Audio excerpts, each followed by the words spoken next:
Today we raise a Magic Week mug to something that's been quietly and consistently documenting the UK magic scene for an incredible 25 years. Yes, long before TikTok, before Instagram, before even Facebook, there was magicweek.co.uk, which began on July the 1st in the year 2000. Yes, the Millennium Bug had not ended the world after all. There was much optimism and excitement about this new century. Magicians around the world were connecting to the internet for the first time, and it made a very weird noise when you did so. It also stopped anyone from receiving incoming phone calls.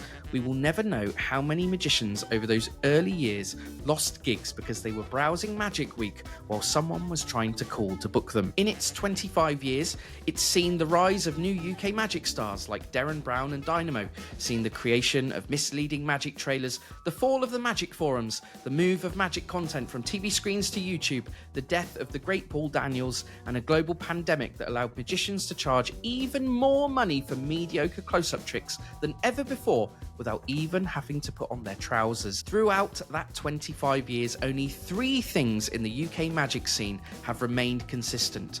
Number one, that every Saturday morning without fail, you could be sure that magicweek.co.uk would update with all the latest news. Number two, that the week after Blackpool, the site's for sale page would be full of useless shit that people had wasted their money on in the dealer's hall. And number three, the complete incompetence of the Magic Circle Council. Over the next few minutes, I'm going to sit down with the creator of this amazing website to find how much he regrets ever starting it and why he thinks people continue to submit news past the well-documented Friday 12 noon deadline. Please welcome Mr. Duncan Trillo. There you go. I hope you like that introduction. Did you like that? That's really nice. Thanks, Richard. Yeah, it made me laugh. I'm so pleased you're here, Duncan. Congratulations, 25 years of Magic Week. I've obviously got lots of things I'm going to talk to you about the website, but I'll just start with a very simple, basic question. How's it feel? How's it feel? 25 years you've been doing this. Yeah. It's been an incredible run. It's really weird. It's really weird because all of a sudden it catches up with you and you suddenly go, 25 years every week. And if you said to me, now you know someone who's going to start something, do it every week for 25 years, I'd say, well, good luck with that. But somehow it happened. It became a routine. It's probably the only routine in my normal pattern in my life, So, it became that routine and you just get used to it. I mean, even more so than your children, right? They've now grown up. We've watched every year on Christmas, the little family photo pops up of you guys. And so they're all great. So, it's like you said, been a really consistent part of your life. Here's an interesting question just to ask you off the bat. Have you always enjoyed it? I imagine 25 years, it's probably gone through some waves with you, hasn't it? Of different eras of... Yeah, it's gone through waves. Right now, I'm really enjoying it because I've kind of closed down all my other businesses. And this is just, I've retired basically. So this one is just cruising along and I can really enjoy it. There have been times when it's all, it can be a bit much, but it's weird. It's just a few hours a day, twice a week. That's how I kind of try to do it. Oh, that's really... That was going to be one of my questions, actually, was like how long it actually takes you these days. Because, I mean, that for sale thing feels like it updates all the time. But maybe you are... The for sale ads, when they come in, someone said to me years ago, why don't you automate it? And the reason is so that I can monitor it at the same time. So an ad comes in and generally I copy and paste and whack it in. It's very rare that any silly ones come through. And they're updated every day. They are done every day. Every morning when I'm having my coffee, I'll do them, and maybe later on in the day. But I'm not working evenings or anything too silly. And I guess there was another time when it was very different to that. There must have been times when you were working on it non-stop, I guess, maybe in the earlier days of it, or... Yeah, when it started, I was still doing quite a lot of magic shows. So I just did it on Friday. So apart from slotting in the free classified ads, which literally take minutes... I didn't do any Magic Week stuff until Friday. So I'd always thank someone for sending in their news when I check my emails. Many thanks for your news. But I wouldn't physically get down to it till that Friday. And I'd do it all day. And sometimes that was going on until early evening. So then later on, I just changed it all around a bit so that I did a few hours in the week and then a few hours on Friday itself. Yeah. I think what's amazing for me is I'm just the perfect age where in the year 2000, I'm 16 years old. So, and I'm embracing the internet as well. And so I've been reading it for 25 years. That is what is extraordinary about this, as I know so many other people have as well. Can you take us right back to the start of it, though? Why did you start it? Obviously, as I mentioned in the introduction, this really truly is like the beginning of the internet, really. Yeah, Had you well, identified that there wasn't much out there, or what was it? yeah. What happened was in 1999, I bought my first PC. I'd had an Amiga before then because I was kind of into video stuff, but I bought my first PC in 1999 and got on the internet. And my original plan back then was to do interviews with magicians on videotape, on VHS, and do bizarrely what you're doing now, but in person. That was my original thing. So I bought a lovely PC to get that going, went on the internet and realized there was nothing for magic. Like in the UK, it was there were sort of random magicians' websites. A few magic clubs had websites. There was a email list or two, as it was then, not a forum, but sort of email lists. Maybe a forum, but it was fragmented. So the idea was just to bring it all together and produce weekly news. So we had, what's on page, a TV page, a news page. And in America, they had Magic Times, which Mir Yedid had done, which was fantastic. He was updating every day at that time, which was incredible. And there was a big site called All Magic Guide, I think it was called. And that was kind of news and magic tricks and effects and discussion. But in England, there was nothing. What were your expectations for it? Did you have in mind like an amount? Because I've just reread the article you wrote for the 10-year anniversary. Oh, yeah. And you wrote in that you didn't get your first advertiser for 6 months, did you? No. So you were just sort of, what were your expectations at the beginning? Was it always like, okay, this is my way off of doing the ships and traveling? You mentioned you were starting a family. Yeah. Or was it just a great unknown? You didn't know what you could get from it? It was a bit of an unknown, but I thought I got the internet instantly. I just thought, wow, this is incredible, of course. And it is. The internet has been good and bad. It's incredible, changed everything. Before I launched it, I emailed all my friends, and told them I'm going to do a magic site and asked for any articles. And I emailed the magic dealers by trawling through all the search engines, because Google was barely there at that time. It was Alta Vista and Yahoo. They were the dominating ones. But again, there were all these random search engines. So I searched through, found all the dealers that I could in the UK and worldwide, and sent them an email and got very little back. One or two people sort of, I'll think about it type of replies.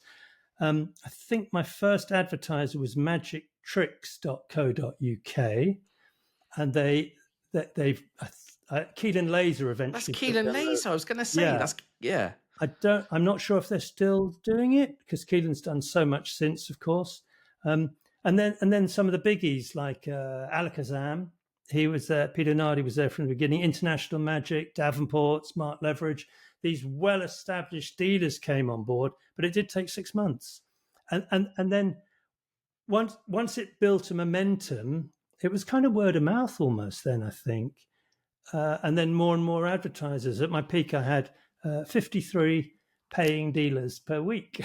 Which wow. Was good. Yeah. I did mention in the introduction, and you've mentioned it again there, about magic forums, which in the early 2000s were a really big thing. Yeah. I've often wondered, why did you not have a forum on it? It's something you could have done, and it probably would have drove even more traffic to it. Absolutely. Why did you not? Yeah. So it would have definitely worked well. Magic Week forum, of course. This would have been around 2003, 2004, I thought about it. But don't forget, the focus of Magic Week is always magic in the UK. So I didn't want to do the whole world. That's not possible. But the UK, we can say there's a show on in Bournemouth and you can drive down from Birmingham and it's doable. So the UK is a perfect size for a weekly update. So the Magic Forum thing was, we had Magic Bunny, which was a really good, still going strong forum, magicbunny.co.uk.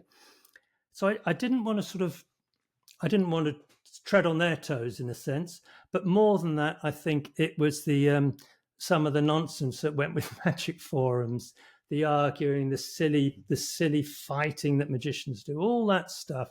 I'm just not interested. And I thought the idea of moderating a forum is like, forget it. I'm not going to do that. Yeah, that's one. That's the kind of the negative sides of the internet, the fighting, and now it's exploded into Twitter, X, and all that nonsense. So that's a long answer to a short question, but yeah, that's why I thought I'm not going to do a forum. I'm going to sort of stay on target with Magic Week because it was building and building and building and building. I think that was also very wise. When I think now, there's never any politics on it, is there? There's never No, any, no real sort of political opinions at well, all. no, and that's almost a downside as well. So back in the day, I'd get Abra every week, Goodlift's wonderful Abra magazine. And my first thing I turned to was a letters page. And then, of course, in Magic Week, there is no letters page. The reason there's no politics, really, Richard, is if I said what I really think about everything all the time, we'd all be in trouble, right? This is why we all hate politicians, because they've only got to say one thing you don't like, and you don't like them. So I just decided to keep it free of all sort of magic politics so that it's a place where you feel you can go to Magic Week and have a nice read. Nothing's going to wind you up. Nothing's going to go, oh, you're running, she's not him again. None of that sort of stuff. It's just a happy place to be that's got news and dealers and, all the stuff it's got. So it was a real decision, but it has resulted in it being, if I criticized it, I'd say it's a bit bland. My editorial's not exactly stunning, is it? See you next week. Again, imagine if the first week I'd done an editorial about here are my thoughts on silent magic, and the next week close-up magic, good or bad. Well, after 1,300 weeks or it would have been a nightmare. So that was also an early decision that I think I got right, is not to try and stamp my own stuff on it too much. I think it's a very wise decision. And also, I would urge everybody to go back actually and have a look at that very first issue. It has changed a lot. It's quite short, actually. It talks about Guy Hollingworth. You go 25 years later, just a couple of weeks ago, you and I were at the Magic Circle convention watching Guy Hollingworth do his stage act. And so obviously a lot of characters have come and gone over the years. There's an amazing article, I think about 22 issues in, of Channing Pollock on the stage at the Magic Circle. I didn't even know he'd ever been to the Magic Circle. Well, so it's become this incredible archive. Do you ever go back and look through it all, or is it something you've considered doing now at this special moment of 25 years? Well, for 10 years on, I had a look back through and picked out my favourite headline, which is probably very naff, but I think it's a great headline. And it was Darren Brown and the Doctor Who, and the headline was The Mind Lord and the Time Lord. So I was very pleased with that. But going back and looking through, not really. I did look at number one just recently, and as you say, there were a lot of English magicians going off to FISM. So I had Guy and Rich McDougall and Chris and JJ, Marvin. So that gave me, by coincidence, the first story was a solid story with a sort of UK focus but an international angle. You're around, of course, through the kind of introduction of social media, and social media being like a kind of small thing initially and then exploding in the 2010s. Yeah. Did you not consider at that point maybe turning it more into like a daily thing? I mean, I know it's called Magic Week, but kind of having it as a bit more of a thing where it's in people's lives on a daily basis. Well, funnily enough, I did register Magic Month at one stage, but let it go. So that was going to be a bigger sort of monthly, sort of more sort of, maybe that would have been a subscription trick content type of thing. And the weird thing now, of course, is with Facebook, in a sense, everyone's a publisher. Everyone's got their thing that they can express themselves. They can put up their own news. So we get so much now. We almost get we get too much news now. We're saturated with it in a sense. When Magic Week started, there was, you said, there was no Facebook there wasn't much actually. And funnily enough, it was in the .com bubble that had busted. There were all these huge things that everyone invested in that had no substance. Whereas Magic Week, it had proper substance, just as if you'd done, Camera Week or Carpenter's Week or Microphone Week. You know what I mean?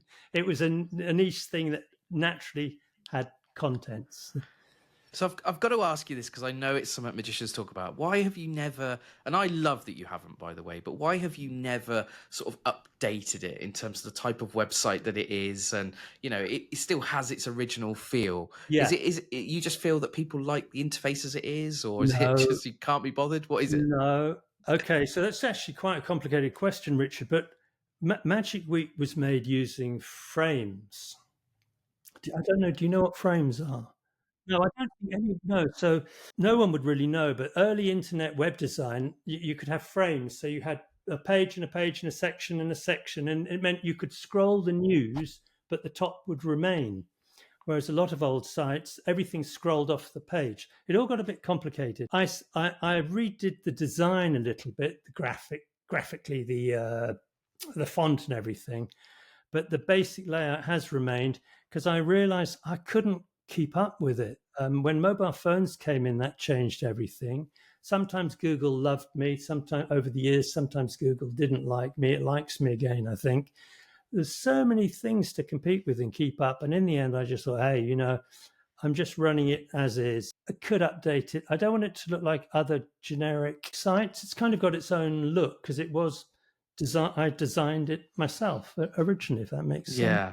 And of course, we all know this, that eventually something is new and then it looks old, but then it looks cool again because it looks kind of old, doesn't it? Like Yeah, there's I mean, I personally would be very sad if it ever changed. I would say right, that. I just okay, think it's got a yeah, lovely thing to it. So when I saw you on at the Magic Circle convention a couple of weeks ago, yeah. you did say to me it was the first time you've been to the HQ in like 5 years, Well, and it you sort of was. you don't really sort of mess around with magic anymore. But of course you're thoroughly engage it. Why is that? Is it kind of burnt you out a little bit over the years? Do you think Um, Magic Week or yeah, Magic Week hasn't burnt me out, but the magic I fell in love with as a schoolboy when isn't what's in vogue anymore. So I fell in love with a wonderful silent manipulators like Richard Ross and Finn John and Lance Burton, although he was a little bit later. Uh, but sort of current magic, I appreciate it, and I still love to see a great magic trick. Wow, that's cool. Noel Quarter showed me a fantastic trick at that convention. It's wonderful. So I still love seeing great magic, but yeah, you do other things, and oh, look at that, the Magic Week mug. not a Nice Magic Week? one. I got two actually. Look, Oh, can you see? good There's one man. there as well. Oh, These very good. these are even more sought after than the Magician's What? Podcast mugs from a few years ago. I doubt that. So I love magic. I love seeing really good magic, but I like live magic, and I can't get excited about, I don't know, I like the showmanship of magic, and that's what's kind of missing. I want to see a showman. I want to see a super talent like a Wayne Dobson or something. And every so often one comes through, I'm not saying they don't. They're popping through every so often, but it's not my consuming hobby anymore. I'm very much into cinema and film and all sorts of other things, actually. But I love magic, so I'm still all good doing Magic Week, if that makes sense. Still love doing it, but it's not. You won't see. I don't. Yeah, I can't. Hey, come on, every week for 25 years. Yeah, I've had enough magic. Thanks very much. Sure. Have you talked to me about the video archive, which you Yeah, started several years ago? yeah, This is a great thing every week where you've obviously got this incredible, I guess it's VHS archive, and you share this on social media. yeah. Why did you start doing that? Was it just a realization you've got some interesting stuff, or? Well, it was literally probably about. I think I started about 7 or 8 years ago. I've got hundreds of tapes. I meticulously recorded every. I was passionate about magic from the age of 15 to say 25, and I would record everything and anything magic. And I never used to hire video films because I was very patient. I didn't hire from Blockbuster. So I never had bad tapes going in my machine, which would, when you see a video and it's full of dropout and stuff, that's because everyone used to hire loads of tapes. So in other words, what I'm saying is I had new decks and fresh tape, brand new tape, and I'd record the magic show, write the date down, cut the thing out of the Radio Times, pop it in, and put it away. So yeah, all of a sudden I thought, right, let's see what I can do with this. And so every week I upload a clip. Once or twice you get copyright problems. Unfortunately, Simon Drake's series was blocked by not Simon. He was more than happy. He was great, but the people who made it, and they didn't ask me nice friendly email. They went to YouTube or whatever, and I got this. You've been whatever blocked for 3 months. No, I can't remember, but it was all. It was all very weird. But anyway, yeah, long story short, I've got a huge light collection. I want to share it. And that was why. And also, if you look at the clips, you'll see there's a lot of work editing and putting it all together, fade in, fade out. But I did it years ago. I did it for weeks, put it all together. I don't do a voiceover. I don't interrupt. I don't put my Magic Week graphics all over it, because it's not mine to do that with. The downside is that then you get other people taking it and putting it on their things, and here's a clip, and it's all a bit weird. My thing was just to share some great magic and bad magic from back in the day. A lot of it I'm not a fan of. I'll put something up that makes me cringe, but it's still there. It's part of the history of magic, so up it goes. That must have been why you don't allow DVD. Well, I mean, it's not really a thing anymore, but you would never allow DVDs to be sold on the for sale page. Were you always worried that it was sort of like hooky stuff? It had just been copied or whatever. Yeah, early on, magicians would buy a DVD for 20 quid, make a copy of it, keep the copy, and sell on the original. That's probably still goes on. That's okay. But the other thing was they'd buy it and they'd sell off. They'd send people email lists. Oh, by the way, I've also got these 50. They're £3 each if you want them, or £5 each. And at that time, Russ had started up his business doing videos. And we go back to when we were teenagers together. So it's like, whoa, and Russ had a few things where people are copying and selling stuff. But even without that, it was like, no. So for many years, I did not allow the sale of DVDs on Magic Week, and I relented about, what was it? I don't know, 7 or 8, 9 years ago, simply because it's changed so much and everything's out there for everyone. And I just thought, I'm not going to try and police this anymore. And most magicians are great. Most, 99%, 95% of magicians are really good. They're great people. So I've got to ask you: is there any one particular thing you ever remember trying to be sold on there that stands out that was just bonkers, or a really big thing, or a silly thing? Is there anything that stands out? Do you know what? Even now, sometimes an ad doesn't get placed if I think it's a ripped off illusion or something. If someone's selling their origami that their friend made, that doesn't go on Magic Week. That gets filtered off. That's it, really. I can't think of any specific.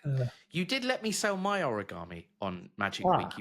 You won't know this, but it was a John Gorn origami, and I sold it to Scott Penrose through that page. Oh, brilliant! In 2007. Yeah, but yours, I'd have known yours was an original, I'm sure. We got to talk about money for a second. Have you never considered maybe you should have tried to get a little bit of a percentage deal or anything like that, or pay people to list it or something? Do you think they would have done that on reflection? Because it was a buzzing page. There are these Facebook groups now, but I still visit the for sale page of Magic Week every week. Yeah, it still has ads wanted and for sale every day, basically 2 or 3 a day, basically on both for sale and wanted. I did introduce a thing maybe 15 years ago where you could add a photo for a tenner, and a few people did that. I remember, again, Keelan Laser did that. He had a photo of something he was selling, but then it became too sort of fiddly and admin-y. And also, I wanted, one of the things of the internet that I understood very, very early on, that it's a giving thing. And if you give, it kind of comes back. So I wanted the ads to be free to place, always free to place. You know what I mean, Richard? It takes me no time, and it also brings in traffic. That's the real reason. It brings in traffic to the website. That was another reason for doing the ads for sale. There is so much love for it, isn't there? You do know that. You've got your Magic Week backers. That's why I've got one of these mugs. But, there is. Do you feel that, especially today, with it being the anniversary of it, do you feel there's a real love and community for it? Yeah, I think there is. I think magicians. I think magicians enjoy it. It's not. It could have been more if it had had a forum and discussions and that whole thing to really. I could have done a Magic Week convention. I did a Mind Readers convention years ago. Could have done a Magic Week convention every year, but yeah, so it's not as big a community as it is, but I do get lovely emails every so often from magicians saying how much they enjoy it, which is nice. Yeah. So good. And so I do have to ask the question, we're 25 years. Yeah. How long will you keep doing it for? Have you ever given any thoughts to that? Would you ever be interested in selling it maybe? I mean, it's got an established audience, or is it something you'll just keep doing and you haven't really thought about? I've thought about it a little bit. I kind of retired literally, where are we? June, July, 6 months ago.